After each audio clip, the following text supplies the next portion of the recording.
Mampiasa arovava hisorohana ny fiparitahan'ny valaretina coronavirus.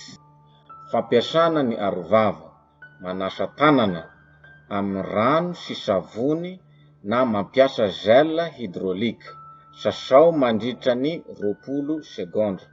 Famatorana ny arovava raiso amin'ny tadiny na ny lastika. Apetaka manarona tsara ny orona sy ny vava. Fanalana azy raisina amin'ny tadiny na ny lastika mamatotra azy. Fadina ny mikasika ny vatany arovava. Mila madio ny arovava alohany hampiasana azy indray.